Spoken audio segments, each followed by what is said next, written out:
సాహితీ మిత్రులకు నమస్కారం. వనజా తాతినేని కథల ఛానల్కు సుస్వాగతం.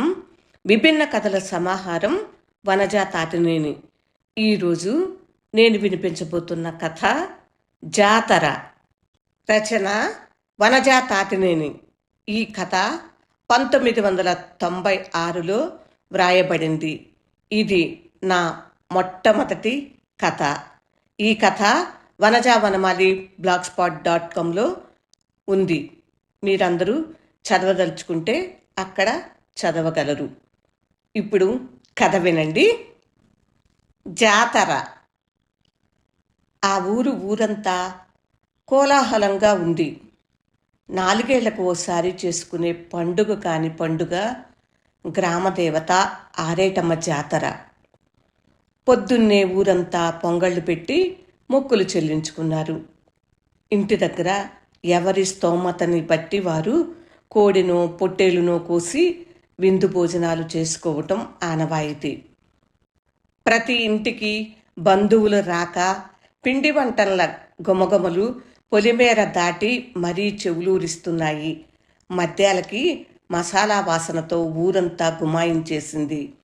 అందరూ తిని తేంచి కాస్తంత విశ్రాంతి తీసుకుంటుంటే, పిల్లాజల్లా సందడి చేస్తుంటే పొద్దుగుంకిన సంగతే మరిచారు. చుక్కల పొడవగానే దీపాలతో పాటు హడావిడిగా ఊరంతా ముస్తాబయ్యింది.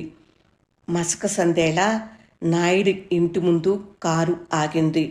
అందులో నుండి బిలబిలమంటూ 5-6 హడావిడిగా దిగబడ్డారు. వారికి నాయుడు పశువుల కొట్టంలో ఎరువుల బస్తాలు, ధాన్యం బస్తాలు వేసుకోవటానికి కట్టిన 2 గదులు ఖాళీగా ఉండటంతో వారు అక్కడ విడిది చేశారు. ఒరే సీను, ఎవర్రా వాళ్ళు? 5-6 పైనే ఉన్నారు. మన కారులోనే ఇక్కడికి వచ్చారు. ఏం పని ఇక్కడ వాళ్ళకి? అడిగింది హేమ. ఆమె ఆ ఊరి పెదకాపు నాయుడు కోడలు. అమ్మా, మీకు తెలవదా? వాళ్ళు పేట నుండి వచ్చారు. Recording dance వాళ్ళంట. నాయుడు బాబే మాట్లాడి తీసుకొచ్చినాడట. ఈ ఒక్క రేత్రికి డ్యాన్స్ ఆడినందుకే 30,000 రూపాయలంట అన్నాడు సీను. అవునా, అంత డబ్బా? అంది ఆశ్చర్యంగా. అయినా రికార్డింగ్ డ్యాన్స్ అంటే పోలీసులు ఊరుకోరు కదరా అంది అనుమానంగా. ఏమోనమ్మా, పోలీసు వాళ్ళు ఈడకు రాకుండా ఉండేటట్టు వాళ్ళకు కూడా డబ్బులు ఇచ్చారంట అన్నాడు. ఆమెకి ఈ విషయాలు ఏవీ తెలియనందుకు, వాడికి తెలిసినందుకు కలిగిన ఆనందం ప్రకటిస్తూ, సరేలే, వాళ్ళకి ఏం కావాలో నువ్వు చూసుకో. ఊరికే పని వదిలేసి ఊర్లో పెత్తనాలకు వెళ్ళకు. నేను వచ్చిన చుట్టాలకి చేసి పెట్టడానికి, అందించటానికే ఊపిరి సలపటం లేదు. మళ్ళీ వాళ్ళకు కావాల్సినవి కూడా నేను చూసుకోలేను అని వాడికి వాళ్ళకు కావలసినవి అందించే పని పురమాయించింది.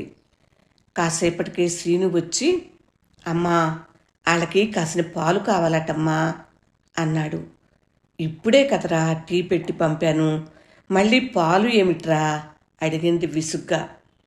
పసిపిల్ల ఉంది అమ్మా, ఆ పిల్లకి పాలు పట్టాలంట అని చెప్పాడు. అయ్యో, పసిపిల్లలను కూడా వేసుకుని వచ్చారా? ఇప్పుడే ఇస్తానుండు అంటూ కాసిన పాలు కాసిచ్చింది.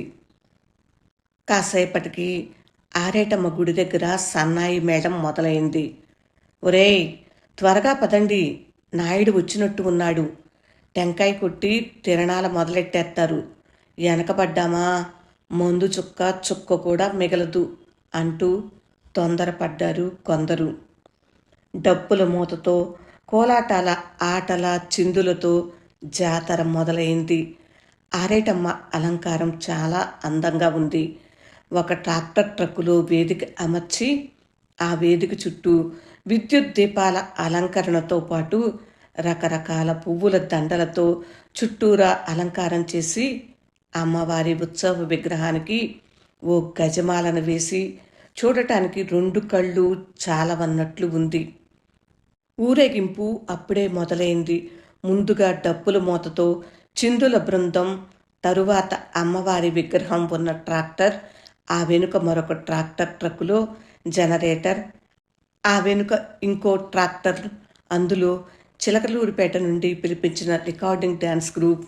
వాళ్ళ రికార్డింగ్ డ్యాన్స్ కనిపించడానికి ఎత్తుగా కట్టిన వేదికపై మైక్ సెట్లో వస్తున్న పాటకి అనుగుణంగా డాన్స్ చేస్తున్న జంట. అమ్మవారి ఊరేగింపు ముందు కన్నా 3 రెట్లు ఎక్కువ మంది ఆ డ్యాన్స్ చేసే ట్రక్కు చుట్టూనే చేరి ఉన్నారు. ఈలలు వేసేది కొందరైతే ఆ డ్యాన్స్ చేసే అమ్మాయిలను చూస్తూ చొంగలు కారుస్తూ కొందరు. మరికొంత ఉత్సాహవంతులైతే చొరవ చేసి ప్రశంసగా వారి బిగుతైన ఎదపై రూపాయల నోట్లుని పిన్నీసు పెట్టి బహుకరిస్తున్నారు. వన్స్ మోర్ కొట్టినప్పుడల్లా అదే పాటకి తిరిగి డాన్స్ చేస్తూ ఆ జంట చెమటలు కక్కుతున్నారు. బయట నుండి వచ్చిన నాయుడు కొడుకు తొందరగా స్నానం చేసి కత్తర్ సిల్క్ బట్టలు ధరించి దట్టంగా సెంటు కొట్టుకుని బయటకు వెళ్ళాడు. అతను కూడా నిండా మద్యం సేవించి ఆ రికార్డింగ్ డ్యాన్స్ చేసే ట్రాక్టర్ చుట్టూతా తిరుగుతూ ఈలలు వేస్తూ తూలుతూ ఉన్నాడు. తండ్రి ఆ ఊరు కాపు అన్న గౌరవం కూడా కాపాడకుండా చదువు సంస్కారాలు అన్నీ మరచి ఒళ్ళు మీద తెలియకుండా ప్రవర్తించడం చూసి మనసులోనే చేదరించుకుంటున్నారు. మరికొందరైతే అతని భార్య హేమ దగ్గరికి వచ్చి ఆ విషయం చెబులో ఊది వెళ్ళారు. హేమకి ఏం మాట్లాడాలో అర్థం కాలేదు. వారించడానికి ఆమె ఆ ఇంటి గడప దాటి ఊరేగింపులోకి వెళ్ళలేదు. భర్త ప్రవర్తనకి ఆ ఊరి వారి అందరి ముందు జరుగుతున్న అవమానానికి చాలా బాధగా ఉంది ఆమెకి. పైగా ఇంటికి వచ్చిన చుట్టపక్కలు చెవులు కొరుక్కుంటున్నారు.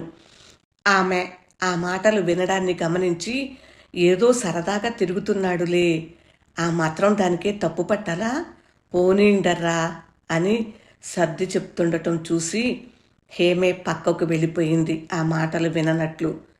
నాయుడు ఇంటి ముందుకి అమ్మవారి ఊరేగింపు వచ్చింది. హేమ అత్తగారు బిందెతో నీళ్లు పోసి టెంకాయ ఇచ్చి అది కొట్టిన తర్వాత హారతిచ్చి కళ్ళకొద్దుకుని హేమను పిలిచింది. భర్త ప్రవర్తన వల్ల మెదడు మొద్దుబారిపోయినట్లయిన హేమ ఆ పిలుపు వెనక మరొకసారి అత్తగారు పిలిస్తే కానీ ఈ లోకంలోకి రాలేదు. వెంటనే సర్దుకుని హారతి కళ్ళకద్దుకుని ఆరేటమ్మకి దండం పెట్టుకుని లోపలికి వచ్చి పడింది. వీధి వాకిట్లో నిల్చుని ఇంట్లో ఉన్న అందరూ కాసేపు ఆ సరదాలను చూసి మహదానందపడిపోతూ, ఓరి వీళ్ళ దుంప తెగ అచ్చం చిరంజీవి రాధా వేసినట్లుగానే డాన్స్ వేస్తున్నారు, డాన్స్లో ఎంత ఆరితేరిపోయారు, అసలు సినిమా యాక్టర్లు ఎందుకు పనికొస్తారు అనుకుంటూ ప్రశంసలు ఇస్తూ ఆశ్చర్యాలు బలకబోస్తూ 10 20 బహుమతిగా ఇచ్చారు. తర్వాత వండిన వంటకాలని లొట్టలు వేసుకుని తింటూ కబుర్లలో పడ్డారు. ఆడవాళ్ళందరూ కాసేపు ఆ మాట ఈ మాట మాట్లాడుకుంటూ ఆలస్యంగా కానిస్తుంటే వాళ్లకు దగ్గరుండి వడ్డించి వాళ్ళందరికీ హాల్లో పరుపులు వేసి అన్నీ సర్ది పెట్టేటప్పటికీ అర్ధరాత్రి కావస్తుంది. ఆడవాళ్ళందరూ పడుకుంటే మగవాళ్ళు వాళ్ళని ఆకర్షించిన రికార్డ్ డ్యాన్స్ వైపు పరుగులు తీశారు. హేమకి అన్నం తినబుద్ధి కాలేదు. కళ్ళ ముందు తాగి తూలుతున్న భర్త రూపమే గుర్తుకొస్తుంది. తలనొప్పి ముంచుకొచ్చింది. వెళ్ళి పడుకుంది. ఆలోచనల మధ్య పసిపిల్ల ఏడుపు వినిపించింది. ఆ ఏడుపు పశువుల కొట్టంలో నుండి. ఆ రికార్డింగ్ డ్యాన్స్ వాళ్ళకి చెందిన పసిపిల్లదిగా గుర్తించింది. ఎంతకీ ఆ పిల్ల ఏడుపు ఆపటం లేదు. ఒక స్త్రీ గొంతు సముదాయిస్తున్న మాటలు వినిపిస్తున్నాయి. పావుగంట గడిచినా ఆ పసిపిల్ల ఏడుపు ఆపటం లేదు. ఏదో కలవరం. లేచి వెళ్ళి, ఏమిటమ్మా పిల్ల అంతలా ఏడుస్తుంది, పాలు ఏమైనా కావాలా అడిగింది. వద్దండి, ఇందాక మీరు ఇచ్చిన పాలే అలాగే ఉన్నాయి, పిల్ల పాలు తాగటం లేదు, జ్వరంగా ఉంది అంది. అలాగా, ఇక్కడ 2 మైళ్ళు దాటి వెళితే గాని మందు బిళ్ళ దొరకదు. ఏది నన్ను చూడని అంటూ ఆ పిల్ల నుదుటిపై చేయి వేసి చూసింది. ఆ పిల్ల ఒళ్ళు విపరీతంగా కాలిపోతుంది. ఏడ్చి ఏడ్చి కళ్ళు ముక్కు ఎర్రబారి సొమ్మసిల్లి ఉంది. అయ్యో, చాలా జ్వరంగా ఉందే, హాస్పిటల్కి తీసుకువెళ్ళటానికి ఇంటి దగ్గర కారు బండి ఏమీ లేవు. ఇప్పుడెలా? నా దగ్గర క్రోసిన్ సిరప్ ఒక్కటే ఉంది, అది ఇస్తాను, ఆ ముందు వెయ్యి అని చెప్పి. ఎప్పటి నుండి జ్వరం అడిగింది. తెలియదండి అంది ఆ అమ్మాయి. అప్పుడు అనుమానంగా, నీ బిడ్డ కాదా ఏమిటి అని అడిగింది హేమ. కాదండి, నాతో పాటు వచ్చిన రజని అనే అమ్మాయి పాప అంది. అయితే ఇలా జ్వరం పెట్టుకుని ఇంత దూరం ఈ పాపతో ఎలా వచ్చారు? మీకు అసలు బుద్ధుందా? కోప్పడింది. ఆ అమ్మాయి మాట్లాడలేదు. ఇంట్లోకి వెళ్ళి సిరఫ్తో పాటు టేబుల్ ఫ్యాన్ పట్టుకొచ్చి ఆ పిల్లకి గాలి తగిలేటట్టు పెట్టి ఇద్దరూ కలిసి సిరఫ్ తాగించారు. హేమ కాసేపు అక్కడే కూర్చుంది. ఆ పసిపిల్ల కాస్త నెమ్మళంగా పడుకుంది అనుకున్నాక, తిన్నావా అడిగింది. లేదండి, తింటే డ్యాన్స్ చేయలేము అంది. ఎలా వచ్చారు ఈ వృత్తిలోకి అడిగింది ఆసక్తిగా. మా నాన్న రికార్డింగ్ డ్యాన్స్ వాళ్ళకి మేకప్ వేసేవాడు. ఆ డ్యాన్స్ వేసే వాళ్ళని చూసి సరదాగా నేను స్టెప్పులు నేర్చుకున్నాను. తర్వాత మా అన్న కూడా ఇదే పని మొదలెట్టాడు. అన్న స్నేహితుడు ఇందులోకే వచ్చాడు. చిరంజీవిలా ఉన్నాడని వాడినే మోజుపడి పెళ్లి చేసుకున్నాను. నాకిద్దరు పిల్లలు. ఇంటి దగ్గర అమ్మ చూసుకుంటుంది. ఆరుగురం కలిసి ఒకే ట్రూప్ కట్టాం. వచ్చిన దాన్ని అందరం కలిసి పంచుకుంటాం చెప్పింది వివరంగా. మరి ఇంకో అమ్మాయి అడిగింది హేమ. రజనీనా? పాపం ఆమెకి ఎవరూ లేరు. ఎవడినో ప్రేమించి పెళ్లి చేసుకుని మా ఊరికి వచ్చారు. మా ఇంటి పక్కనే కిరాయికి ఉండేవాళ్ళు. వాడు ఆమెని బిడ్డ తల్లిని చేసి మోసం చేసి వెళ్ళిపోయాడు. అప్పుడు ఈ డ్యాన్స్ నేర్చుకుని మాతో చేరింది. ఒక్క నిమిషం నిశ్శబ్దం. రజని అంటే చీకటి. ఈ అమ్మాయి జీవితంలోనూ చీకటి మిగిల్చి వెళ్ళిపోయాడు. అయినా అమ్మాయిలు అందరూ ఆకర్షణకు లోనై ప్రేమ పేరిట మోసపోవటం అలవాటైపోయింది. కాస్త వివేకం కలవాళ్ళైతే ఆ మోసాలను తట్టుకుని జీవితాన్ని నిలబెట్టుకోగలుగుతారు. ఈ అమ్మాయి పర్లేదనుకుంటా. గుడ్డిలో మెల్ల కాస్త తట్టుకుని నిలబడింది. అయినా ఈ కళ ఏమిటో, చూస్తూ చూస్తూ సమాజంలో పెద్దగా గౌరవం దక్కని ఇలాంటి వృత్తిలో జొరబడింది అనుకుంది. అంతలోనే ఇంకో విషయం గుర్తుకు వచ్చింది. ఛానల్స్లో ఇలా డ్యాన్స్ వేస్తున్న వాళ్ళని ఎంకరేజ్ చేయడంతో పాటు పోటాపోటీగా సాగుతూ బహుమతుల్ని ప్రకటించడం, ఆ బహుమతుల్ని గెలుచుకోవాలని ప్రథమ స్థానాలని కైవసం చేసుకోవటానికి పోటీ పడుతుంటారు. వేదిక మారింది, తేడా అంతే కదా అనుకుంది మనసులో. అమ్మా, కొంచెం సేపు ఇక్కడే ఉంటారా? ఊరేగింపు మొదలుపెట్టిన దగ్గర నుండి రజనీనే డ్యాన్స్ చేస్తుంది. నేను వెళ్ళి ఆమెని పంపుతాను అంది. హేమ ఏమీ మాట్లాడకపోయేసరికి పాపం తను పొద్దుటి నుండి ఏమీ తినలేదు కూడా. జాలిగా చెప్పింది. సరే వెళ్ళు, ఈ పక్క వీధిలోనే ఊరేగింపు ఉన్నట్టుంది అని చెప్పింది. ఆమె వెళ్ళాక ఒక చిన్న నిట్టూర్పు విడిచింది. కొందరి జీవితాలు ఎప్పుడు ఏ మలుపు తిరుగుతాయో చెప్పలేము. ఏమిటో ఈ బ్రతుకులు అనుకుంది. ఆమె వెళ్ళి పావుగంట దాటినా కూడా ఆ పసిపిల్ల తల్లి ఇంకా రాలేదు. ఒకటే ఆవలింతలు. గత రాత్రి కూడా సరిగ్గా నిద్ర లేకపోవటం వల్ల నిద్ర ముంచుకొస్తుంది. ఏమిటి నాకు ఈ కాపలా అని విసుక్కుని మళ్ళీ అంతలోనే కొంచెం సేపుకి ఏమైందిలే అని సర్దుకుంది. అరగంట గడిచిన పిల్ల తల్లి రాదు, వెళ్ళిన అమ్మాయి రాదు. ఇంతలోకి ఆ పసిపిల్ల లేవనే లేచింది. ఏడుపు ప్రారంభించింది. ఏం చేయాలో హేమకు తోచలేదు. ఎవరికి చెప్పి కబురు పంపాలన్నా ఒక్క పురుగు కనపడలేదు. కాస్త బెరుకుగా, ఇబ్బందిగా ఆ పిల్లని చేతుల్లోకి తీసుకుంది. ఒళ్ళు కాలిపోతుంది. ఇచ్చిన ముందు ఏమీ పని చేయలేదు అనుకుని తప్పనిసరై ఆ పిల్లని భుజాన వేసుకుని ఎప్పుడూ వీధుల్లోకి అడుగుపెట్టని ఆమె వీధిలోకి నడిచింది. ఆ పిల్లని తల్లి దరికి చేర్చటానికి ఇంట్లో ఎవరైనా చూస్తే తిట్లు తప్పవు అనుకుంది. ఆ లేబర్ వాళ్ళ పిల్లని నువ్వెత్తుకోవటం ఏమిటి? అసలు ఏం చేయాలో ఏం చేయకూడదో, మనమేమిటో, మన అంతస్తు ఏమిటో, మన పొరువేమిటో లెక్క లేకుండా పోతుంది. సాయంత్రానికి నలుగురిని పోగేసి వాళ్ళకి చదువు చెప్పటం, చట్టుబండలు చెప్పటం అని కొంపంతా లేబర్ మయం చేస్తున్నావు అని అత్తగారు తిట్టడం గుర్తుకు వచ్చింది. ఇప్పుడు ఈ పిల్లని ఎత్తుకుని బయటకు వెళ్ళటం చూస్తే నా పని ఉంటుంది అనుకుంటూ ఒక 5 నిమిషాలు నడిచింది. ఎదురుగా వస్తున్న ఊరేగింపును చూస్తూ ఆగింది. ఆ పిల్ల తల్లి వేస్తున్న డాన్స్కు ఊగిపోతూ, ఈలలు వేస్తూ, వెర్రి కేకలు పెడుతున్న జనం ఆమెని కాసేపైనా ఆగనివ్వటం లేదు. ఆమె క్రిందకు దిగబోతుంటే మళ్ళీ స్టేజ్ పైకి వెళ్ళమని బలవంత పెడుతున్నారు.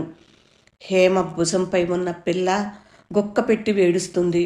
ఏడుస్తున్న పిల్లని తల్లి చూసింది. అక్కడి నుండి రాలేని పరిస్థితి. చెమటలు కక్కుతూ ఆడుతున్న ఆమె మేకప్ చెదిరిపోయి మరకలు మరకలతో ఎబ్బెట్టుగా ఉంది. ఆమె పైకి ఎగబాకి మరీ నోట్లు దండలు వేస్తున్న పురుషులు ఆ నోట్లు చూస్తూ ఆనందంతో తల మునకలై ఇంకా రెచ్చిపోయే పాటలు వేస్తూ అందుకు అనుగుణంగా బలవంతంగా స్టెప్స్ వేస్తున్న ఆమె ట్రూప్ వాళ్ళెవరూ కూడా పసిదాని ఏడుపు పట్టించుకోవటం లేదు.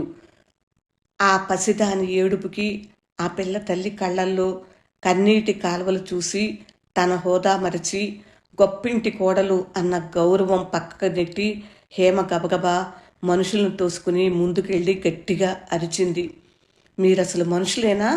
ఆ పసిది తల్లి కోసం అలా జ్వరంలో వెక్కిళ్ళు పెట్టి ఏడుస్తుంటే వదలకుండా మీకు ఆ తల్లి తైతక్కలు కావాల్సి వచ్చాయా? ముందు ఆమెను వదలండి అని గట్టిగా అనగానే మారు మాట్లాడకుండా అందరూ పక్కకు తప్పుకున్నారు. అరగంట నుండి బతిమలాడుతున్నాను ఆమెను వదలండి అని. ఒక్కరు కూడా వినటం లేదు.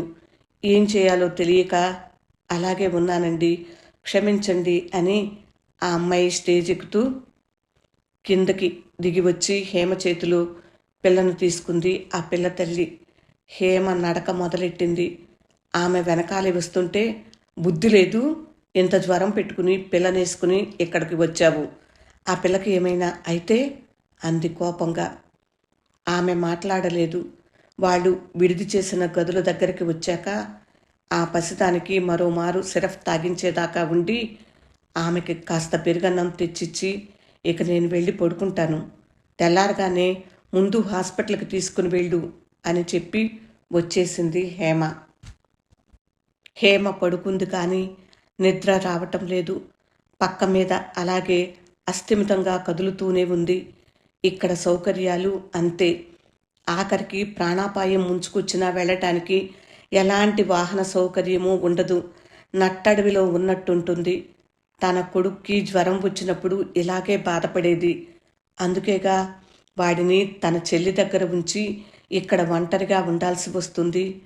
ఆస్తులను సమకూర్చుకోవాలంటే బిడ్డలని చదువుల పేరిట హాస్టల్లో వదిలి ఉండాల్సి రావటం ఎంత బాధాకరం. నాకు ఈ ఆస్తులు వద్దు, ఏమీ వద్దు. నా బిడ్డకి తల్లి ప్రేమ కరువు కానివ్వకూడదు. ఏమైనా సరే, ఎవరు అడ్డుపడినా సరే తన బిడ్డని తన దగ్గరికే తెచ్చేసుకోవాలి అని అనుకుంది ఆ క్షణంలో. ఇంతలో టప్పున కరెంట్ పోయింది. అప్పుడే 5 గంటలు అయిందా అనుకుంటూ బయటికి వచ్చింది. ఫ్యాన్ ఆగిన తర్వాత బయట చప్పుళ్ళు వినపడుతున్నాయి. దూరంగా మ్రోగుతున్న డప్పులు. ఇంకా ఊరేగింపు పూర్తి కాలేదు అనుకుంటా. టైం చూస్తే 4 గంటలు అయినట్లుంది. ఏమొచ్చింది కరెంటు వాడికి, అప్పుడే కరెంట్ తీసేసి చచ్చాడు అని అత్తగారు నిద్రలేచి తిడుతూ ఉంది. పాలు తీసే వేళవుతుంది. పెందలాడే పాలు తీసి ఆ పసిపిల్లకి కాసిన ఇస్తే తాగుతుందేమో. ఎలా ఉందో ఏమో, జ్వరం తగ్గిందో లేదో అనుకుంటూ బయటకు వచ్చింది. పశువుల కొట్టంలో ఉన్న గదుల్లో నుండి ఏవో గట్టి శబ్దాలు వినవస్తున్నాయి. అనాలోచితంగా అటు వెళ్ళి వేసి ఉన్న తలుపు నెట్టబోయి గబుక్కున ఆగిపోయింది. లోపల నుండి భర్త గొంతు. ఏమిటే బెట్టు చేస్తున్నావు? 30,000 ఊరికే ఇచ్చాననుకున్నావా? పతివ్రత కబుర్లు చెప్పకు, నోరు మూసుకుని నాతో రా అంటూ అసహ్యంగా ఆమెను తిడుతూ బలవంతం చేస్తున్నాడు. ఏమండి, నా మాట నమ్మండి, నేను అటువంటి మనిషిని కాదు, నన్ను వదిలేయండి అని ఆ అమ్మాయి వేడుకుంటుంది. ఏమిటే ఎంత బెట్టు చేస్తే అంత ఎక్కువ వస్తాయి అనుకుంటున్నావా? ఎంత కావాలే నీకు? నీ ఊపులకి, నీ షేపులకి ఎంత కావాలన్నా ఇస్తానే. ఇంకో 10,000 కావాలా? నీ మొహాన అలాగే పడేస్తా. టైం వేస్ట్ చేయకు, త్వరగా రా అంటూ ఆమె మీదకి వెళ్ళినట్లున్నాడు. ఆమె అతన్ని వెనక్కి తోస్తూ విదిలించుకుంటున్న చప్పుడు. హేమ తలుపు నెట్టింది. ఆ తలుపు రాలేదు. లోపల గడియ వేసినట్లు ఉంది. మళ్ళీ గట్టిగా కుట్టింది. ఆ అమ్మాయి అతని నుండి విదిలించుకుని ఒక్క ఉదుటున తలుపు తెరిచి బయటపడింది. హేమను చూసి నిర్ఘాంతపోయింది. అక్కడ నుండి వెళ్ళి ఓ పక్కన కూర్చుని ఏడవసాగింది. హేమకి కోపం కట్టలు తెంచుకుంది. చూరులో నుండి వేలాడుతున్న చర్నాకోల కనిపించింది. అది తీసుకుని లోపలికి వెళ్ళి భర్తని ఎడాపెడా వాయించేసి ఛీ అంటూ మొహాన ఉమ్మేసి వచ్చింది. పనమ్మాయి అచ్చమ్మ వాకిలి చిమ్ముతూ ఉంది. ఇంత పొద్దుటే మీకు కొట్టంలో ఏం పనమ్మా? పురుగు పుట్రా ఉంటాయి. అసలే కరెంటు కూడా లేకపోయే అని అడిగింది. ఏం లేదులే, ఆ పిల్లకి జ్వరంగా ఉందంటే తగ్గిందో లేదో అని కనుక్కుందామని వచ్చాను అని అబద్ధం చెప్పింది. ఆ ఆవేశంలోనే గబగబా పాలు పితికి బరబరా శబ్దం అయ్యేలా బ్రష్తో పొళ్ళు తోముకుని కుంపటి రాజేసింది. కాఫీ డికాషన్కి నీళ్లు పడేసింది. ఆ నీళ్లు లాగానే ఆలోచనలు మరిగిపోతున్నాయి. ఎంతమంది చెప్పినా తను వినలేదు అని కాదు, కానీ పట్టించుకోలేదు. భర్త అసలు స్వరూపాన్ని కళ్ళారా చూసింది. ఒక స్త్రీని బలవంతం చేస్తూ అసహ్యంగా ప్రవర్తిస్తున్న అతనిని చూసి భరించలేకపోయింది. అయినా ఇంకా కోపం తగ్గలేదు. తమ గదిలోకి వెళ్ళింది. జరిగిన అవమానానికి తట్టుకోలేక అనుకుంటాను గొణుక్కుంటూ ఆమెని అసహ్యంగా తిడుతూ మద్యం చేసా మూత తీసి అలాగే తాగేస్తున్న భర్తను చూసి భయం వేసి గబాలన బయటకొచ్చి తలుపు గడియ పెట్టింది. కాఫీ కలిపి తను తాగి ఆ రికార్డింగ్ డ్యాన్స్ ఆమె రజనీకి ఇద్దామని వెళ్ళింది. ఈలోపు మసకగా తెల్లారిపోయింది. ఊరేగింపు పూర్తయింది. దిగులుతో భయంతో జరిగిన అవమానం వల్ల నల్లగా ముడుచుకున్న మొహం పెట్టుకున్న ఆ పిల్ల తల్లి వద్దకు వెళ్ళి కాఫీ ఇచ్చింది. ఆమె మౌనంగా కాఫీ తీసుకుని తాగిన తర్వాత ఎలాగోలా గొంతు పిగిల్చుకుని ఒకంత అవమానంగానే అనిపిస్తూ ఆమె చేతులని తన చేతుల్లోకి తీసుకుని మమ్మల్ని క్షమించమ్మా అంటూ భర్త చేసిన పనికి క్షమాపణ చెప్పింది. మీరెందుకమ్మా క్షమాపణ చెప్పడం? నెల రోజుల నుండి ఒకటే సతాయిస్తున్నాడు. పక్క ఊర్లో తిరునాళ్ళకి ఇలాగే వచ్చాం. అప్పుడు చూసినప్పటి నుండి ఇదే తంతు. నేను కాదన్నా వదలటం లేదు. 4 రోజుల నుండి మా ఊరికి వచ్చి ఇక్కడ రికార్డింగ్ డాన్స్ చేయాలి అంటుంటే బాగా చేస్తున్నాం అని అడుగుతున్నారేమో అనుకుంటున్నారు మా వాళ్ళు. అందుకే పాపకి బాగోకపోయినా నన్ను బలవంత పెట్టి తీసుకుని వచ్చారు. ఇలాంటి ఉద్దేశం ఉందనుకోలేదు. మేము నీతి జాతి ఉన్నవాళ్ళమే. కాసులకి కక్కుర్తుపడి ఏ పని పడితే ఆ పని చేయలేము కదా అంది. జరిగిన విషయం మా వాళ్ళకి చెప్తే మీ ఆయన్ని ఊరికే వదలరు, కానీ చెప్పదలుచుకోలేదు. మీ మొహం చూసి ఊరుకుంటున్నాను అంది. హేమ మౌనంగా వినేసి వచ్చేసింది. చుట్టాలందరూ మామగారితో కలిసి పక్కనే చేలో ఉన్న మోటార్ షెడ్ల వైపు వెళ్ళారు. రికార్డింగ్ డ్యాన్స్ వాళ్ళ ట్రూప్ మొత్తం వచ్చి మేకప్లు కడుక్కుని గదుల్లో ఉన్న వాళ్ళ సామాను సర్దుకుని వాళ్లకు రావాల్సిన డబ్బు కోసం ఎదురు చూస్తున్నారు. హేమ వెంటనే తమ గదిలోకి వెళ్ళి తాగి మొత్తుగా పడి ఉన్న భర్తని దాటుకుని వెళ్ళి బీరువాల నుండి డబ్బు తీసుకుని వచ్చి ఇద్దామనుకుని బీరువా తెరుస్తుంది. ఆ చప్పుడుకి ఆమె భర్త లేచి వచ్చి అమాంతం ఆమె జుట్టు పట్టుకుని విచక్షణారహితంగా అందిన చోట్లల్లా పిడిగుద్దులు గుద్దసాగాడు. ఎంత బిగపట్టుకున్నా ఆమె నోట్లో నుంచి అమ్మా అన్న అరుపు వచ్చేసింది. ఆ బాధాకరమైన పిలుపు వినగానే ఆమె అత్తగారు ఏం జరిగిందో అని పరిగెత్తుకుని వచ్చారు. ఒరేయ్, నీకు ఏం మాయరోగం వచ్చిందిరా? దాన్ని ఎందుకు అలా కొడుతున్నావు? ఇంట్లో చుట్టాలు కూడా ఉన్నారు, అది కూడా చూసేది లేదు.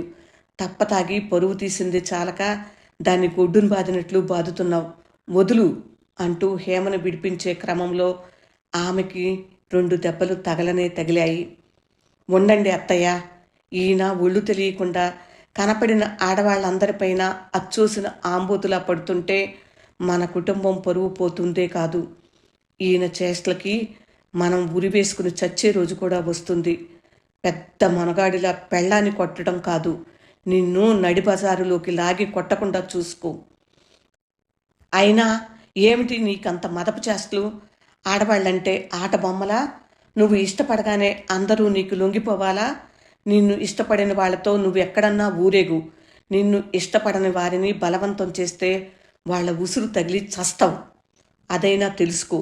నా కర్మకాలి నీ పెళ్ళాన్ని అయినందుకు రోజు నేను ఇలాంటివి విని సిగ్గుతో చస్తున్నాను. ఏదో ఒకరోజు నిన్ను నా చేతులతో స్వయంగా చంపేస్తాను అంది ఆవేశంగా. విషయం అర్థమైన అతని తల్లి, ఛీ, నీ బతుకు తగలయ్యా అని చేదరించుకుని బయటకు వచ్చింది. నన్నే కొడతావా? నీ అమ్మ, నీ పని ఇప్పుడు కాదే, తర్వాత చెప్తాను అని అసహ్యంగా తిడుతుంటే భరించలేకపోయిన హేమ మరోమారు కాళికలా, ఇంకొకసారి నా అమ్మ అన్నావంటే నాలుగు చీరేస్తా, జాగ్రత్త. ఏం చేస్తావు? నన్ను కొట్టడం ఒకటే చేతనవును, లేదా చంపటం చేస్తావు. నీకంతకన్నా ఏం తెలుసు అని చేత్కరించుకుని కళ్ళు తుడుచుకుని జుట్టు సవరించుకుని డబ్బు తీసుకుని వచ్చి బయట ఎదురు చూస్తున్న ట్రూప్ వాళ్ళకి ఇచ్చేసి వాళ్ళని పక్కన టౌన్లో దించరమ్మని డ్రైవర్ సీనుకి చెప్పింది. ఇంకా కారు రాలేదమ్మా, చిన్నబాబు వేసుకుని వెళ్ళాడు అని చెప్పాడు వాడు. కారు వచ్చే వరకు వాళ్ళు వేచి ఉండక తప్పలేదు. ఈలోపు నాస్తాలు తిని కాఫీ తాగి వాళ్ళు విశ్రాంతిగా చేరగలపడ్డారు. అత్తగారు, వాళ్ళకేమన్నా మాయ రోగమా? 30,000 పోసుకున్నారు, ఇంకా కార్ల మీద దించాలా? అన్నీ అలుసిచ్చి నేర్పుతున్నావు. పెట్రోల్ ఏమన్నా ఊరికే వచ్చిందా అని గొణుగుతూ ఉండటం వినపడింది. అందరికీ అన్నీ విలువైనవే, ఆడదాని శీలం మాత్రం అతి చవక, తేలిక అనుకుంది విరక్తిగా మనసులో. ఇంతలో ఒక చుట్టాల ఆవిడ తాను రాత్రి ఆరేటమ్మని ఏమి కోరుకుందో చెబుతుంది. మళ్ళీ ఈసారి తిరునాళ్ళ రోజులకి అనుకున్నది జరిగితే మొక్కు తీర్చుకోవటానికి మళ్ళీ వస్తాను అంటుంది. హేమ నవ్వింది. ఏమిటే పిల్ల నవ్వుతున్నావు? ఆరేటమ్మని నమ్మవా నువ్వు అంది. నమ్మటం అంటే అడిగింది హేమ. అసలు ఆరేటమ్మ గురించి ఒక కథ ఉందమ్మా, చెబుతా విను అని పని అమ్మాయి అచ్చమ్మ చెప్పటం మొదలెట్టింది.